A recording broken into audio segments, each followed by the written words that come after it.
Olá, amigos e amigas! O tema de hoje do quadro Ponto de Vista será como lidar com a injustiça. Bem, logo cedo percebemos que a vida não é justa. Mas como dizia Pitágoras, anima-te por teres de suportar as injustiças. A verdadeira desgraça consiste em cometê-las.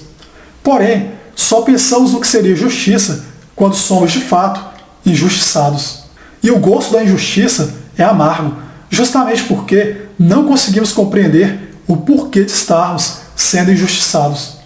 Para entendermos por que a injustiça ocorre, devemos saber que antes que ela seja aplicada, houve um julgamento consciente ou inconsciente da pessoa que a pratica. Isto é, ela julgou quem seria justiçado e quem seria injustiçado. De tal modo, uma característica marcante da injustiça é a parcialidade. Assim, a pessoa agiu por preferências próprias ou vontades pré-existentes, ignorando outras qualidades. Pode-se dizer também que a injustiça seria um julgamento equivocado ou viciado. Nesse último caso, o vício ou defeito estaria justamente na escolha anterior que antecede o julgamento, na parcialidade já existente. Assim, ainda que houvesse mais de uma pessoa, sempre a mesma seria injustiçada, porque dentre todas, ela sempre seria escolhida.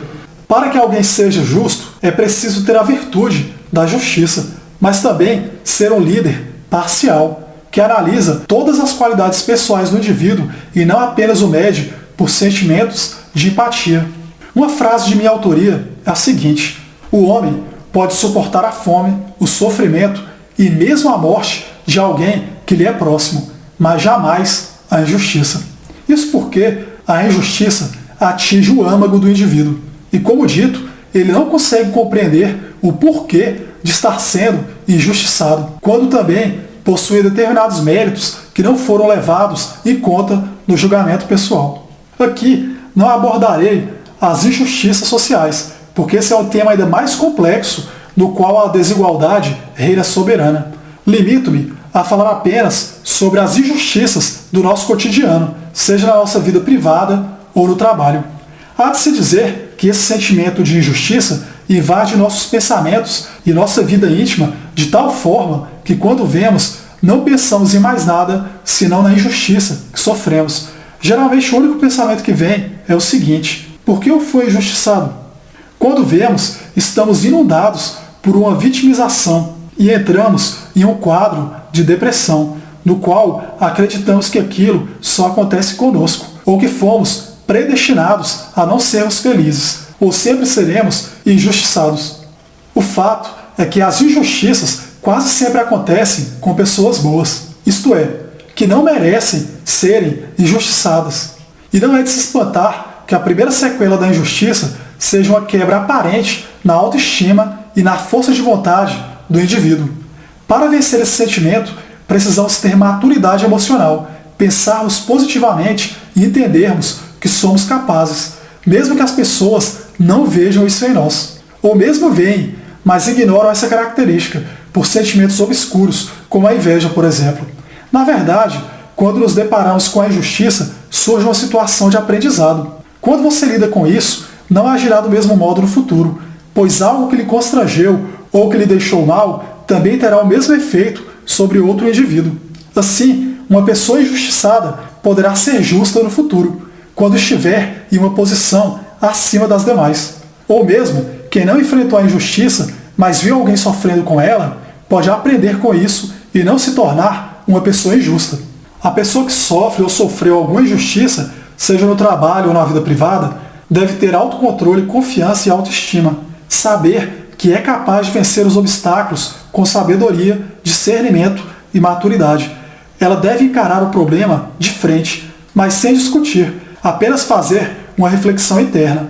Ao compreender as suas limitações, bem como as suas capacidades, a pessoa compreende também o sentido e a razão da injustiça. E por isso, não irá trazer consigo um pensamento derrotista.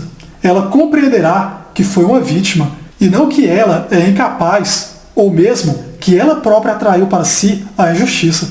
A pessoa não deve guardar mágoa, ressentimento ou alimentar desejo de vingança, pois isso é ruim para a sua saúde física e mental. O diálogo sempre é indicado.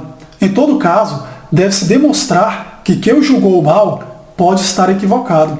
Nesse caso, seja transparente, relate os fatos com tranquilidade e assertividade, para que a justiça seja revelada. Mas, intrinsecamente, existe um sentimento ainda mais poderoso, capaz de vencer o derrotismo ou o mal-estar causado pela injustiça. Trata-se do perdão, que nesse caso remete à libertação do elo negativo com aquele que nos feriu de alguma forma. Perdoar e seguir em frente são a melhor maneira não apenas de lidar com a injustiça, mas de afastá-la de nossos pensamentos e entender que nem tudo é perfeito e nem sempre seremos bem tratados por sermos boas pessoas. Como dizia o filósofo e artista marcial Bruce Lee, esperar que a vida lhe trate bem porque você é uma boa pessoa é como esperar que um tigre não te ataque porque é vegetariano. Mas devo salientar que perdoar não significa esquecer, mas parar de remoer o sentimento. Não devemos esquecer porque é isso que nos torna mais fortes e serve de aprendizado. Do contrário, nunca saberemos lidar com a injustiça. Ademais, como dizia Platão, quem comete uma injustiça é mais infeliz que o injustiçado.